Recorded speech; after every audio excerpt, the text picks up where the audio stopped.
think I'm setting my targets very high, and anything above 3 I'm satisfied with. Yeah, well, that's what I like about you, Brian. You're always thinking of the positive. And you didn't mention your favourite Danny Welbeck in the predictions today. You've mentioned them, that's good enough. Okay. I seem to remember that last time we spoke, you were tipping Forest for the league. So what suddenly happened? I noticed what the fixtures they had coming up.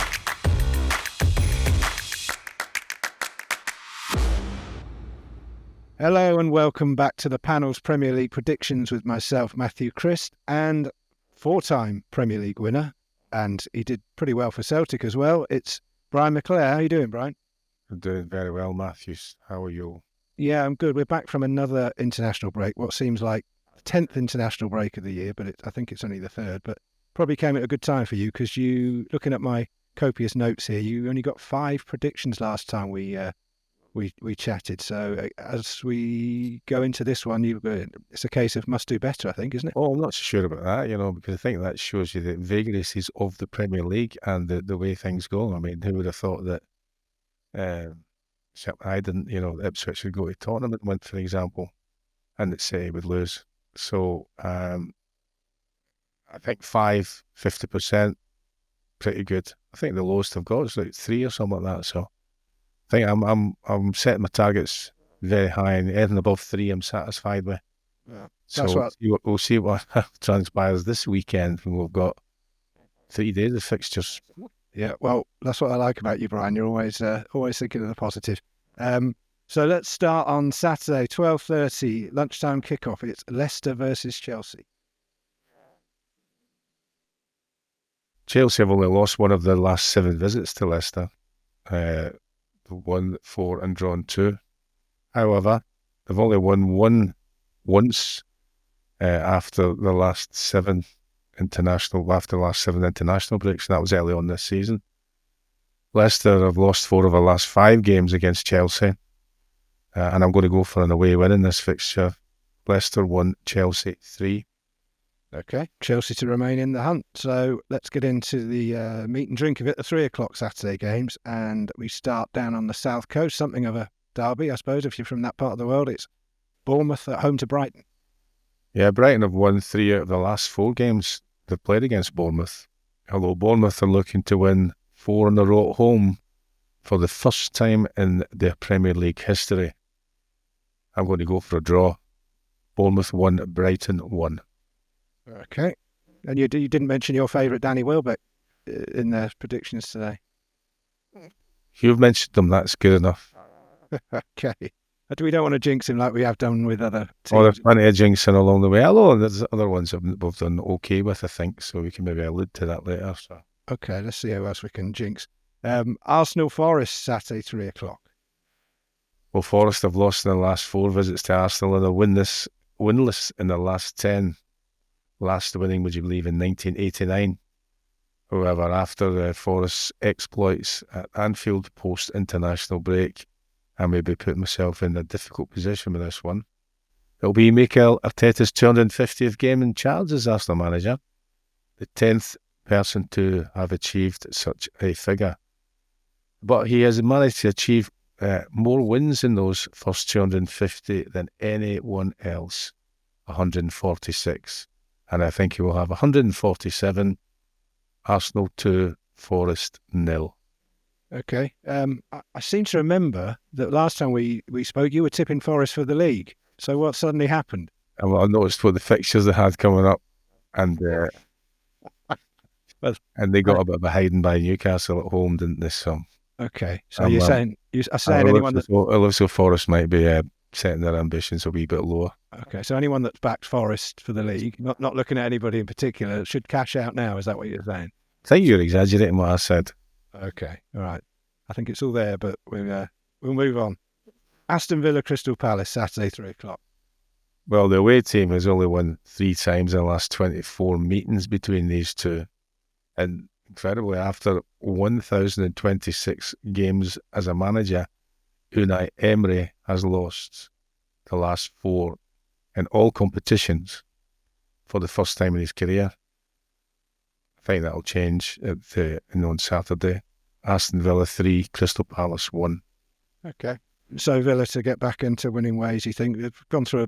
I'm not blaming you because I don't think you tipped them to win the league, but they went off like a train, and then they've struggled in recent times. So I suppose this is a fixture they would look to get back on Well, track. I mean, you really, as a manager and anybody else, you can't really expect your most experienced player to give away a penalty like he did in the European game, where he picked up the ball in his own penalty box and threw it back to the goalkeeper. So sometimes you've got very strange situations can occur that you have no control or influence over whatsoever. Okay, well, talking of teams that you've jinxed this season, next up it's Everton at home to. Oh, you're going to say Brentford? Well, them as well. Everton at home to Brentford, and they were going along nicely, and you were taking credit for their turnaround in form. But I think since then they haven't won a game, have they? Well, Brentford haven't kept a clean sheet in any of the last 6 away games against Everton and haven't scored in 4 of them in that run. But incredibly, in 11 games this season, Brentford have scored 22 and have also conceded 22. Everton, though, have won the last 3 games against the Bees, and I'm going to go for 4. A high-scoring game. Everton 3, Brentford 2. 3-2 Everton. That sounds like a good one. And I think Brian Bueno will continue his assists and goal-scoring form. There you go, jinx him. Okay, we'll put him on the only because he's called Brian. Spelled wrong.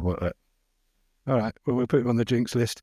Saturday, 3:00 games conclude with Fulham at home to struggling Wolverhampton Wanderers. Well, Fulham have won one of the last 8 Premier League games against Wolves, incredibly. Wolves have just won 1 of 8 Premier League away games, though, against Fulham. Fulham coming out, they've had 3 losses and 4 draws in those games. And I think it's going to continue. Although, say, Wolves managed to get a good win last time. They're not so good in London on the road. Fulham to replicate the last home game, although I think that it won't be 2 late goals. Fulham 2, Wolves 1. Fulham 2, Wolves 1. And the final game on Saturday, it's the evening game, the game probably of the day, depending on your point of view. But it's Manchester City versus Tottenham. And who would have believed 2 teams struggling for a bit of form? Yes, indeed. Although Spurs have scored at least twice, incredibly, in their last 3 visits to City, scoring 2 in one game and 3 in 2 other games, including a win in one of those 3. Guardiola's City have now lost 4 in a row in all competitions, which is the first time he has experienced.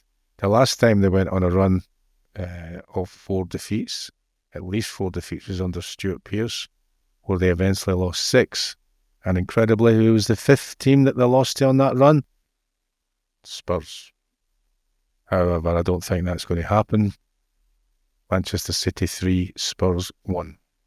Okay. I mean, we're talking about jinxing everybody today, but yeah, last time we did speak, I said to you, was there any reason to panic for Manchester City? And you quite confidently said no, and then they went and got beaten by Brighton, I think, to make it 4 defeats on the spin. Are you still standing by that, or do you think there's something not quite right at City? No, I think that there's given people again a glimmer of hope against a City team that have been very difficult to beat.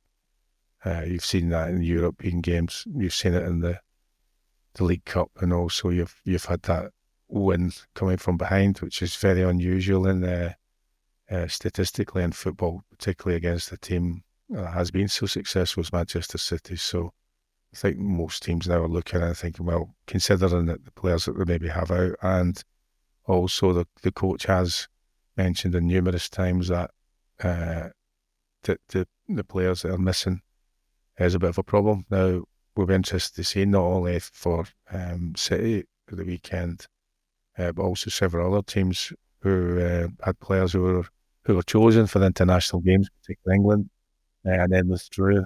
How many of those will perform on the weekend? I'll be interested to see that.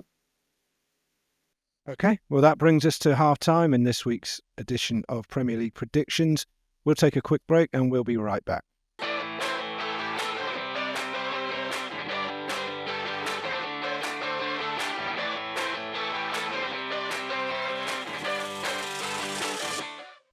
Hello and welcome back to the Premier League predictions with myself, Matthew, Chris and Brian McClair. We're into the second half of this weekend's games.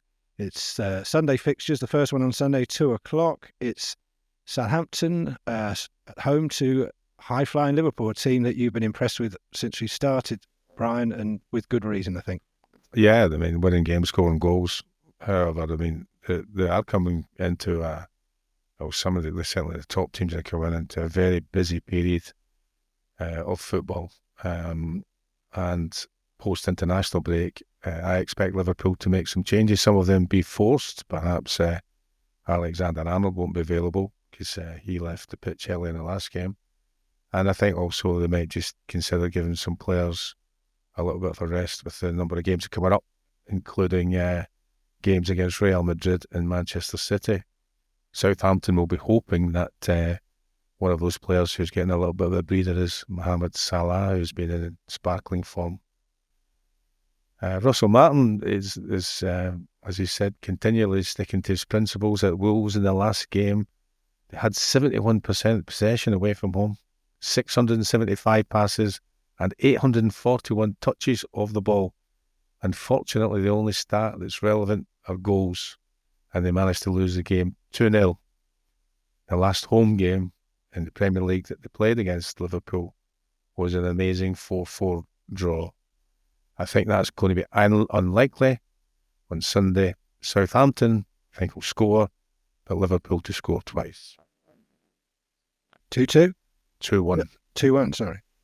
I was going to say 56% of statistics are made up on the spot, as we know, but talking of jinxing teams, there'll be City fans, United fans, probably Everton fans thinking that, you jinxed everybody else, so why haven't you jinxed Liverpool? You tip them every week and they keep winning. Is that just a sign of a good team?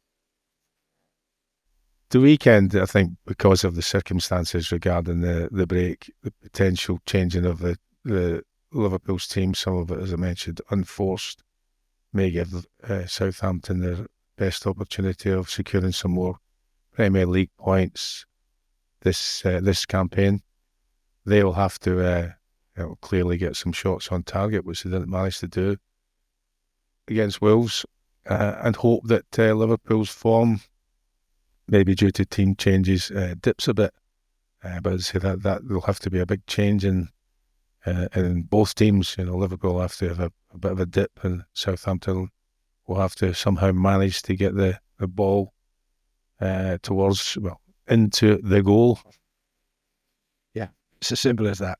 And 4:30, well, on paper it isn't a big one, but for United fans, it's a big one all the time, isn't it? I mean, we've mentioned it before, the Liverpool games, Manchester United games, irrespective of who they're playing, they're all still big games. And that's a big game for Ipswich, a game no doubt that's been sold out months in advance.